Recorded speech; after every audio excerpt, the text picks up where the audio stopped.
আসসালামু আলাইকুম রহমতুল্লাহ। YONO technology ওয়ার্ল্ডের পক্ষ থেকে আপনাদের সবাইকে স্বাগতম। আশা করি আপনারা সবাই ভালো আছেন।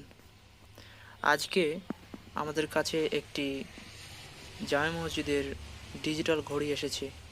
যে ঘড়ির সমস্যা হচ্ছে যে আশেপাশের যে লাইটগুলো, ঘড়ির পাশের লাইটগুলো, যেমন ডিজাইনকৃত মিনারগুলি, যেমন আপনারা দেখতে পাচ্ছেন ডিজাইনকৃত মিনারগুলি পাশের, এগুলো জ্বলছে না।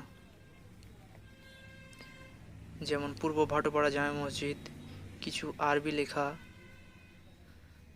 যেমন দেখতে পাচ্ছেন, এগুলো জ্বলছে না। এইটার সমস্যা কি অ্যাকচুয়ালি আমাদের খুলে দেখতে হবে। কাস্টমার কমপ্লেন দিয়েছে যে প্রায় 6 থেকে 8 মাস চলার পর এগুলো নষ্ট হয়ে গিয়েছে, আর জ্বলছে না, হঠাৎ করেই নষ্ট হয়ে গেছে। তো চলুন দেখা যাক আসলে এর ভেতরে সমস্যা কি।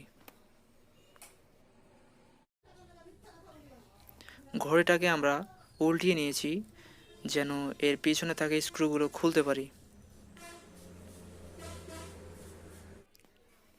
তো যেমন দেখতে পাচ্ছেন এর ভেতরের অবস্থা, এর ভেতরে পুরো ঘড়িটাতে অনেকগুলো এলইডি আছে এবং সেই এলইডিগুলোই জ্বলে, কিন্তু এই সামনের যে এলইডিগুলো দেখছেন পাশের, সেগুলো জ্বলছে না। সেইগুলো না জ্বলার কারণ হচ্ছে যে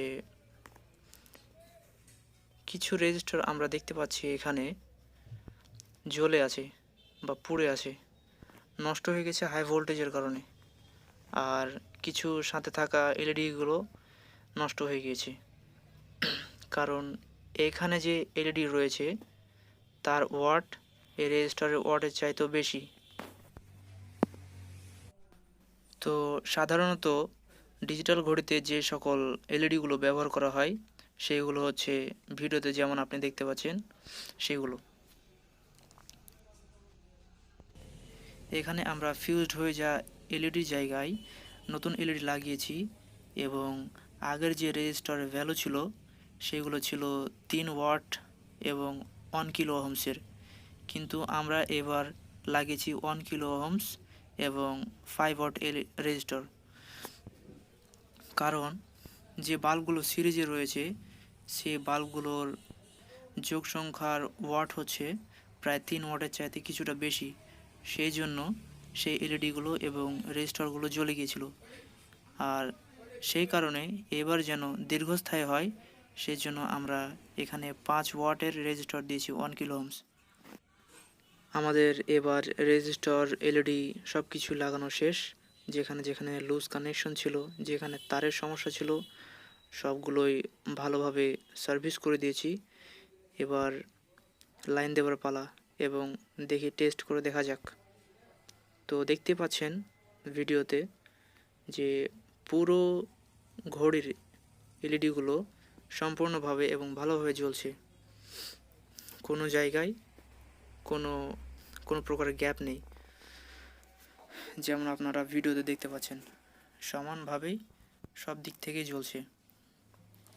ঘড়ির টাইমও ঠিক আছে, মাইক্রো কন্ট্রোলারও ঠিক আছে, সব দিক দিয়েই ওভারঅল ওকে। তো আমি এবার ঘড়িটিকে লাগিয়ে ভালোভাবে আপনাদের দেখাবো চালু করিয়ে যে আসলে বাইরে থেকে কেমন দেখায় ঘড়িটা। এবার ঘড়িটাকে আমরা সম্পূর্ণভাবে ফিটিং করে নিয়েছি। এখন সুইচ দেওয়ার পর দেখতে পাচ্ছেন যে ঘড়িটি সমানভাবে এবং ভালোভাবে জ্বলছে। যেমন পাশের যে ডিজাইনকৃত মিনারের নকশাগুলি সেগুলো জ্বলছে, মসজিদের নাম, আরবি লেখা, ফুলের নকশা সব কিছু ভালোভাবে জ্বলছে এবং চারিদিকে সমানভাবে আলো ছড়াচ্ছে। তো এখন এই ঘড়িটি কাস্টমারের কাছে ফিরে যাওয়ার জন্য একদম প্রস্তুত। আর ভিডিওটি যদি আমার ভালো লাগে থাকে তাহলে অবশ্যই সাবস্ক্রাইব করুন এবং লাইক করে পাশে থাকুন। ধন্যবাদ।